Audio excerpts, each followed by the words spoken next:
Blow out the candles, cut the cake, because today is Follow Friday's first birthday. I'm honestly kind of surprised to be talking to you today because I wasn't sure if I would be able to do this podcast for a whole year. As you might know, this is a solo production, so all the research, scripting, editing, copywriting, social media, all of that every week behind the scenes is just me. Or it was until this week because I decided to flip the script. See, a lot of listeners and past guests have asked me if I have any follow recommendations for them because I host a podcast called Follow Friday. Of course I do, right? Sometimes I'll throw out the name of someone I've been really into lately, or I'll tell them about someone I discovered through this show, but I've never made myself do what I ask all my guests to do, which is to sit down, to look at who you follow, and think about what they really mean to you. So today, in honor of Follow Friday's first birthday, I'm doing exactly that. And guiding me along this little journey is one of our first guests, Ryan Broderick. If you don't know Ryan, he writes this amazing newsletter about the internet called Garbage Day, and he's the co-host of The Content Mines, which is another internet culture podcast that you should listen to.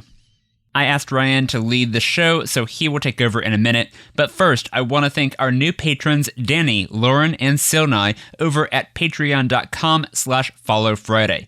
By becoming patrons, they unlocked the Follow Friday XL feed, which is where you can find our past bonus episodes and the extra long versions of my conversations with Brooke Hammerling, Tom Scott, and many more to come. If you can hear this, that means you're listening to the public feed, but you can get access to an extra long version of this very episode when you go to patreon.com/followfriday. Chip in any amount you want, starting at just $1 a month, and you will unlock Follow Friday XL. Thank you to all the patrons for the support, and I also want to thank this week's sponsor. Today's show is brought to you by Kelsis, which pairs startups with expertly assembled software development teams. They work with funded startups across multiple industries to help them get to market fast. Learn more and get in touch at kelsus.com. Okay, I think that is everything. Here's this week's very special birthday episode of Follow Friday. Today is a good day to meet some new friends. Everyone make a way. The show is a buffet of folks you should know. So let's have a soiree. Well, that's enough for play. So now right away, with no further delay, it's Follow Friday. It's Follow Friday. It's Follow Friday. It's Follow Friday. I'm Ryan Broderick. Welcome to Follow Friday, the podcast about who you should follow online. Most weeks on this show, Eric Johnson talks to creative people about who they follow and why. It's a guided tour to the best people on the internet, led by your favorite writers, podcasters, comedians, and more. Today on the show is Eric Johnson.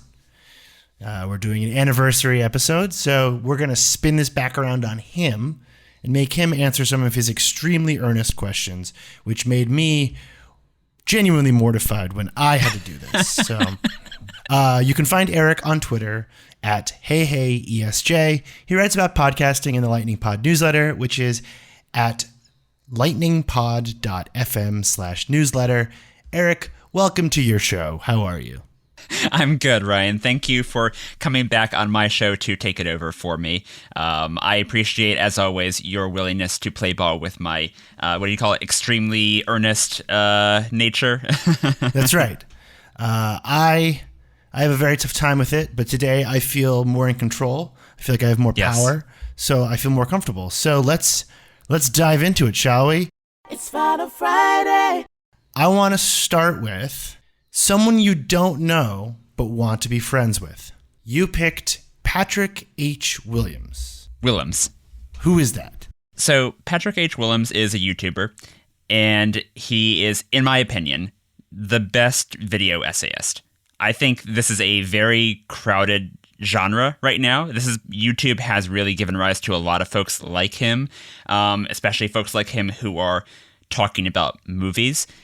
And I think he is far and away the best because what he does is he actively steers away from the stuff that would get him easy views. He like on YouTube, in film YouTube circles, if you want to talk about Star Wars or Marvel, or if you want to have like an angry hot take about some casting decision or some whatever, all of those things, those are classic time-honored ways to juice your viewership numbers. And Patrick, I think after Rise of Skywalker came out, he said, I'm just not going to do any more Star Wars in this channel at all. He had done a couple of video essays about them, really great essays, but he was like, I'm just going to opt out of this discourse. And same thing with Marvel. I think he's mostly backed away from any sort of Marvel discourse. And instead what he does is he does these incredibly well-written, well-researched, funny, insightful videos about all sorts of things from film, either film history or film techniques. He breaks down genres. He breaks down specific filmmakers. I love opening title sequences. The boring part at the beginning of the movie where all the names come up. I love it. Of course, this probably shouldn't be surprising since I'm the kind of weirdo who obsessively reads the credits because I love seeing the billing order of the actors and I really want to know who the cinematographer was. But beyond just the text on screen, I love the tradition of starting movies with a flourish. This big sequence introducing us to what we're about to watch.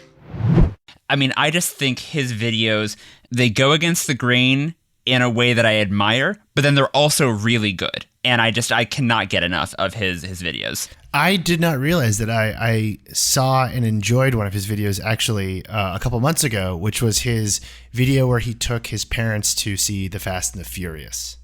See, I still have not seen F9, so I have not watched that particular video. Oh, F9's good.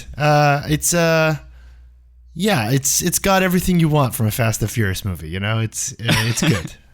I watched most of them for the first time last year, and I think there was a point in, I think it was F8, I want to say, one of those, where Dwayne Johnson is just shooting a machine gun at a helicopter, and I was like, yeah this seems good, yeah. Yeah, that's really all you can ask for from a great movie. Patrick's parents, though, they are incredibly adorable, and the other thing I want to call out that he does is, and what distinguishes him from other video essayists, he has a fictional meta-narrative going on in addition to his video essays. So he has the straight facts of just like him talking about, cinema and about what all those topics I mentioned. But then parallel to that, baked into his past couple years of videos, he has a serialized fiction story about an evil coconut named Charles that is taking over the world. That's what this is. I'm looking at his videos right now, and I was like, I don't know what this is. It's one of those things where if you just drop into one of his videos, it's like, what the f*** is going on? But he's been doing this. He's been basically starting early 2020.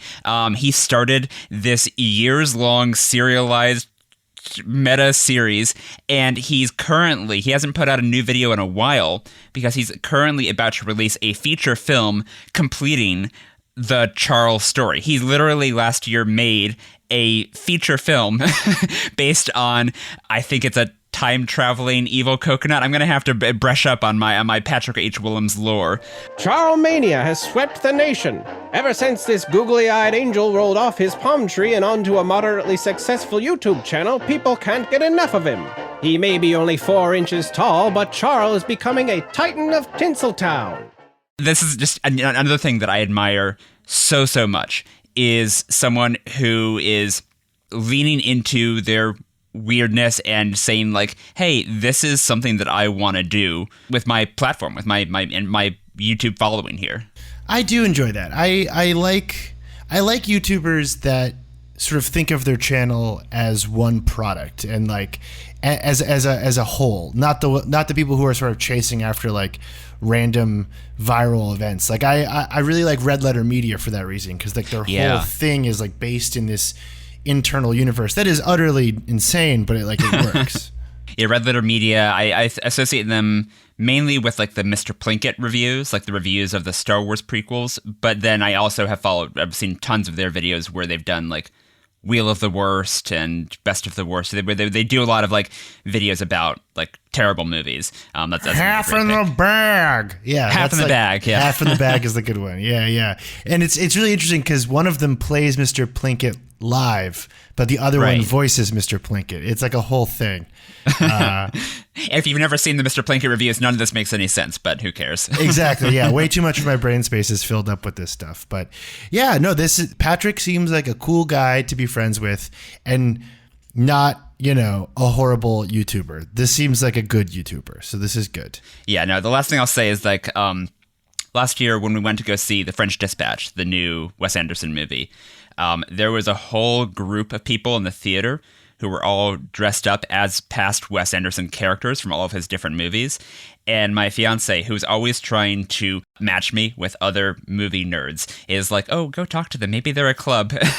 And we went up afterwards, and unfortunately, they were not a club. They were just a group of friends who really like Wes Anderson. But I feel like if we lived in the same area, this is why I say Patrick. I don't know him, but want to be friends with him. I feel like this would be the most obvious person who my fiance would be like, go try and hang out with him. Well, if you know Patrick and you're listening to this, or if you are Patrick and you listen to this, let's help these two adult men be friends. It's a hard world to make friends for dudes. So let's do it. Let's make a connection here. Yeah, dudes being guys, guys being dudes. Guys being dudes. What's better than that? All right. It's not a Friday. So we got a new pick now. We got a second pick here, and this is someone who's an expert in a very specific niche you love, and it's Kevin Perjurer. And it's a YouTube channel called Defunctland. So talk me through Defunctland. When I was making my list of follow recommendations, I knew without a doubt Defunctland had to be on here in this category. This one is one of those channels that I have spent ungodly numbers of hours watching what they produce. I think I've seen almost all of Kevin's videos on YouTube, and he's made a lot over the years. There's a lot of adults on the internet who love Disneyland, many of whom get made fun of for not unfair reasons. I think there's a lot of very cringy Disney fandom out there, which I am not really in that camp, but I do love visiting a physical theme park and thinking about it in terms of a designed space. I think the design of theme parks, and specifically the Disney theme parks, and the rides in them and the shows and all that stuff, I find all of that incredibly fascinating because you think about it in contrast to how we experience the internet or how we experience pretty much any form of media other than going someplace, going to a park. I think there's an incredible amount of artistry that goes into a good ride at a theme park.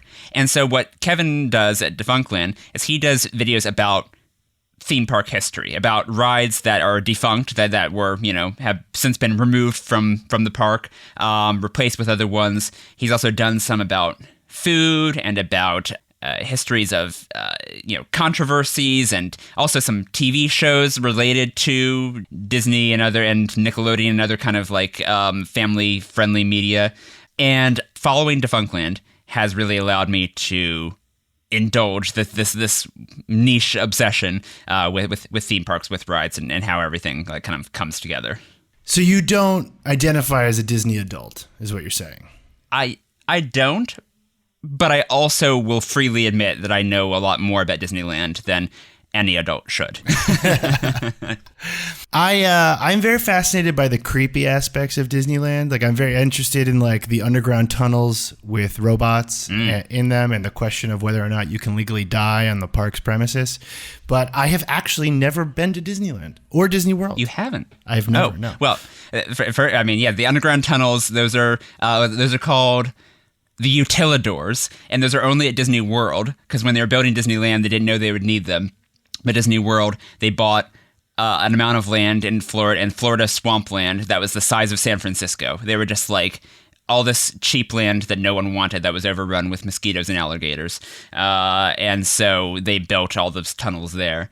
And I think there have been people who have died at Disney parks. I think there's like a long running urban legend that like they wouldn't let you die. It's like the Parliament in the UK where like officially if you die in the House of Commons you are pronounced dead across the street. Like you can't legally die in Parliament. But I think people have died. Like there's no like legal, there's no bylaw in Anaheim saying you have to be taken across the street first. So, well, I know my goal for 2022, which is to die in Disney World. That's my goal. No, this channel looks really fun. It's got 1.2 million subscribers, and it puts out regular content. And I feel like Disney history is so strange and weird that like it makes perfect sense to chronicle it in a YouTube channel. Yeah, and I think the thing to know here, and what makes it more palatable to me than a lot of like the Disney adult content, is that Kevin is like, he's very sarcastic, very funny. He's very critical of the Disney company. This is not a hero worship sort of channel. He, makes fun of the fact that he and other people take theme parks so seriously.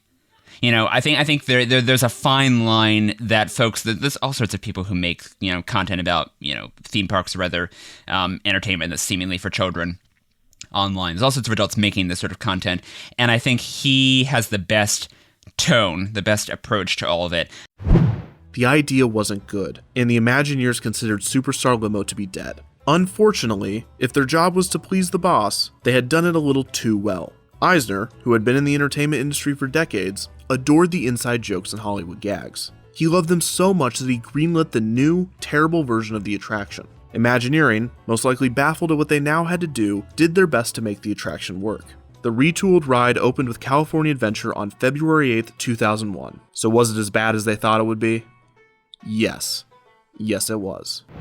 At the end of the day, this should just be a silly diversion, but at the same time, just from their longevity and from the artistry that's been involved in making these parks, that people do really get emotionally invested in them. So, I think I really highly recommend Defunctland, their videos.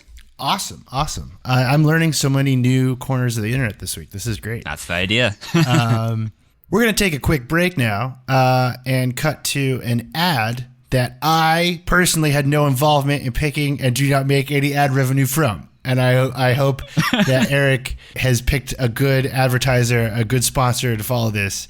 But if it's not good, I do not endorse them because I was not involved. Okay, bye-bye. Today's show is brought to you by Kelsus, a fully invested technical partner for your business. Kelsus works with funded startups across a variety of industries, providing them with an expert team of software developers to help them get to market fast.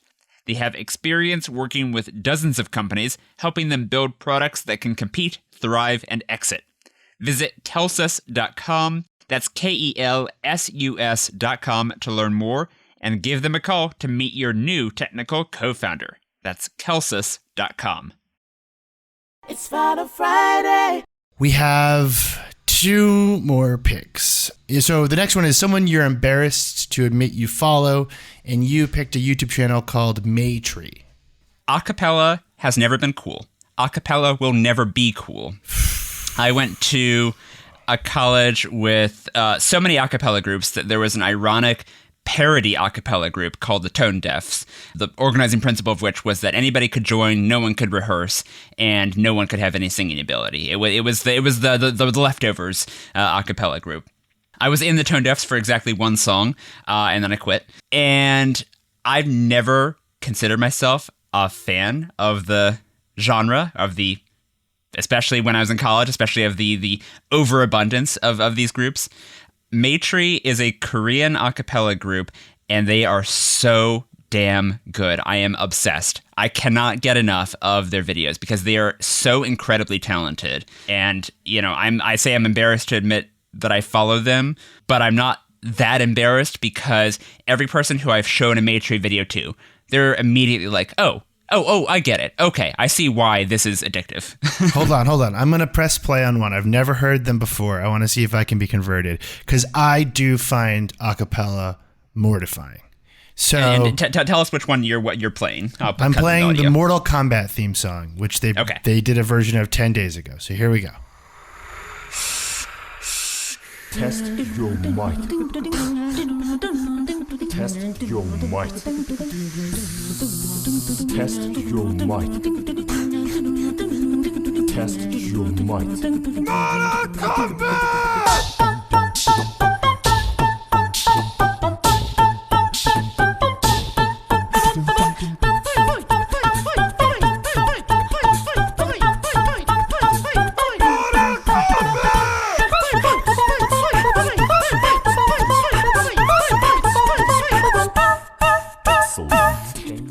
Okay. I am back to report that it did make me blush and sort of cringe, but it is extremely impressive.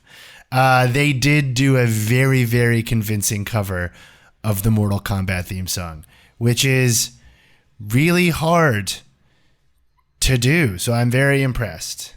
Yeah, like in that one, if I remember correctly, they obviously have the guy yelling Mortal Kombat, and he does a very good job of it. But then they also have it's like the original video game music. It's not from the movies. And so they have, I think, all the different layers of like MIDI, like synthesized instruments going. And it's like 5 members of MayTree.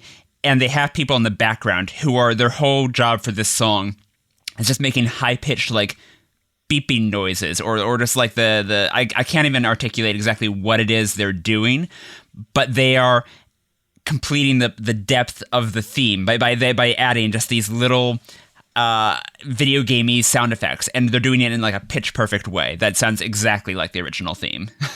It's very, very well done. I'm impressed, I gotta say.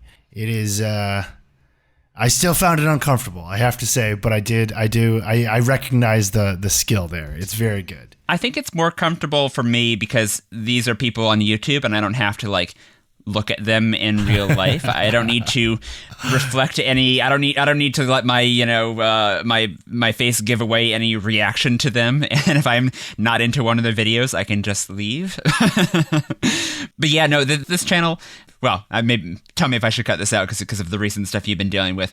K-pop has been taking over the U.S. recently. I don't give a shit. No, don't worry about that.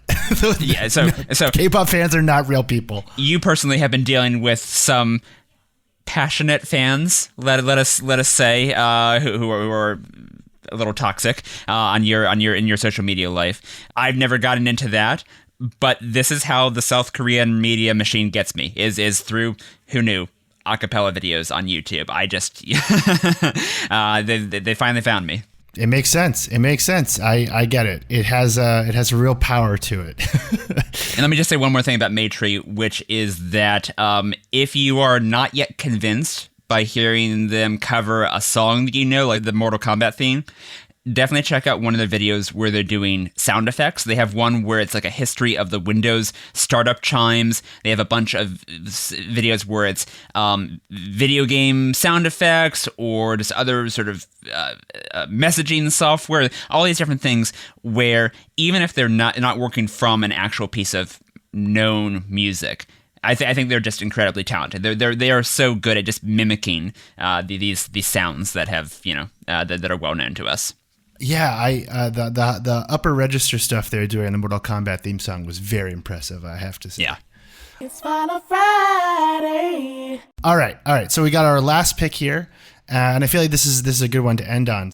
So you were asked to pick someone who makes the internet a better place, and you picked Simone Giertz, the YouTuber and robotics expert. So tell me all about her.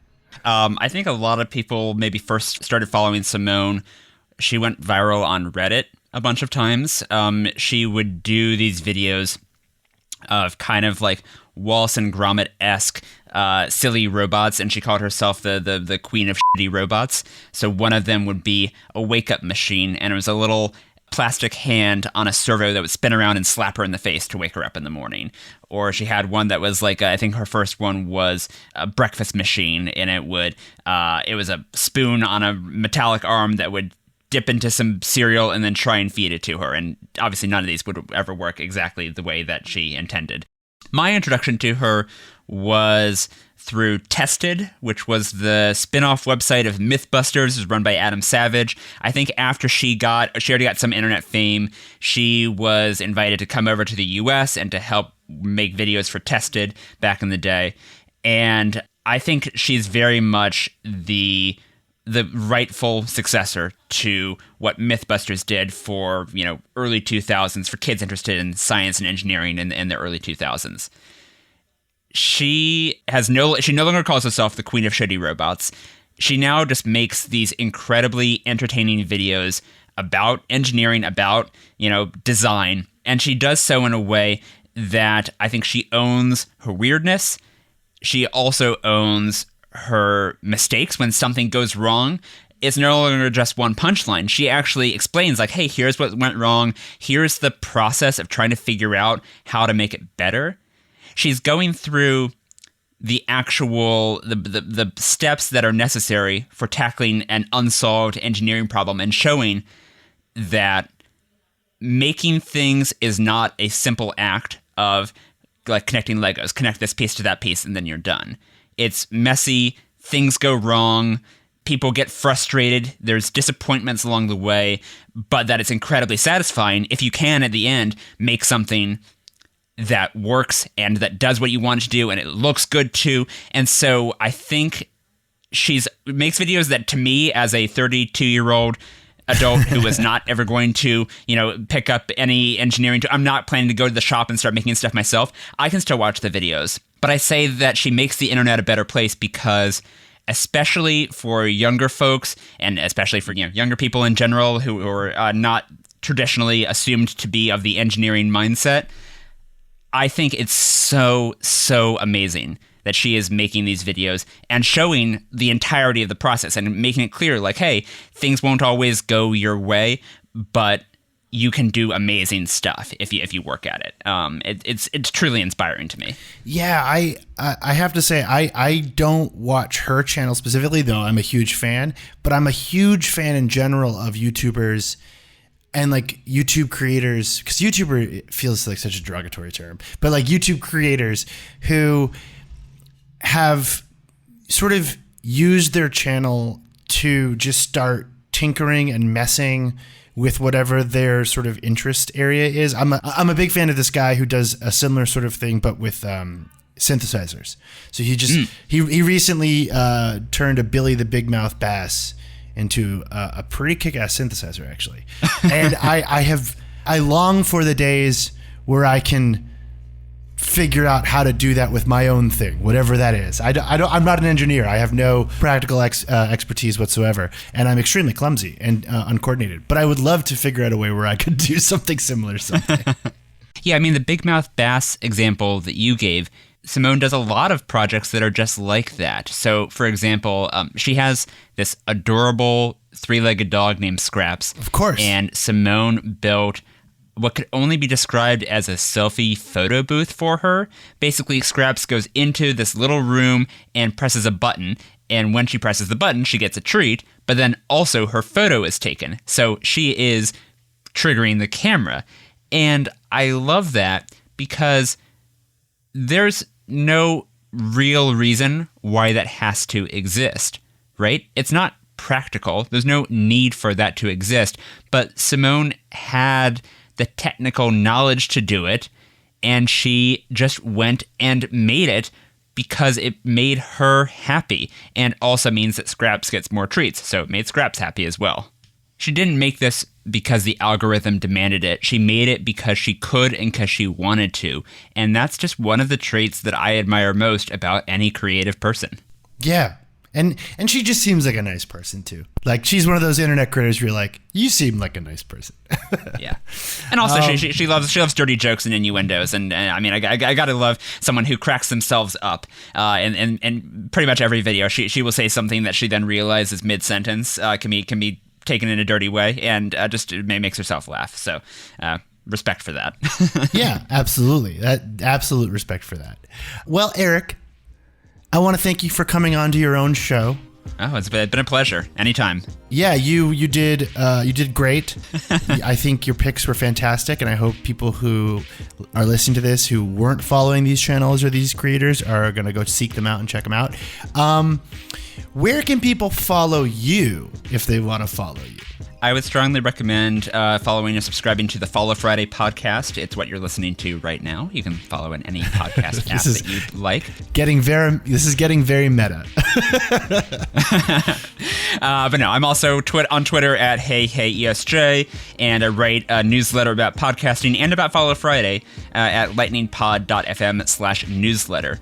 Ryan, how about you? If you want to follow me, you can listen to my podcast, The Content Minds, which you can find wherever podcasts are found. You can read me in my newsletter, garbageday.email, and I have an extremely regrettable Twitter account, which is @Broderick if you want to get a hold of me. Yeah, say hi. I'm on the internet all the time, and I love talking to people. So as long as you're not going to yell at me about K-pop. Yeah. that should be fine. And also, I highly recommend checking out Ryan's episode of Follow Friday. You were one of the very first people I talked to. I think you were the second person I interviewed for this show ever. And so really just appreciate you taking a chance on the show back before it was even launched to anyone. You said yes right away. And so just I'm forever grateful for that, for helping me get off to a strong start. It was a great experience, and I have been asked actually by people who've gone on it, like, should I go on the show? I'm like, yeah, go on the show. It's great. It's a crazy experience. So I'm so glad to hear that. Yeah, it's great. Thanks again to Ryan Broderick for hosting this very special episode of Follow Friday. And don't forget, you can get a 5th follow recommendation from me by supporting Follow Friday on Patreon. Go to patreon.com/Follow Friday to hear me and Ryan talking about a history podcast I love that has stopped updating but needs to come back. Really needs to. Here's a clip from that. I hesitate to call any podcast perfect, but this is damn near close. I think every episode of Something True is worth listening to. That's Patreon, patreon.com/Follow Friday. We will be off for the next 2 weeks as I'm taking what I hope you will agree is some well-earned time off, but get excited for when we come back on Friday, February 18th. I've already recorded the next couple episodes of the show, and they are so good that it's honestly gonna be hard to decide which one to publish first. Follow Friday's theme music was written by me and performed by Yona Marie. Our show art was illustrated by Dodi Hermawan. Special thanks to our Big Fry Patreon backers, John and Justin. That is all for this week. This is Eric Johnson reminding you to talk about people behind their backs. And when you do, say something nice. I'll see you in a few weeks.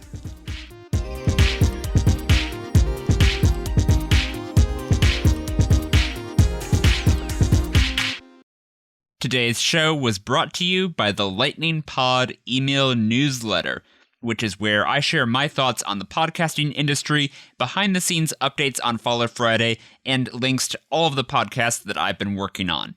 It's free, it's interesting, and you can sign up at lightningpod.fm/newsletter.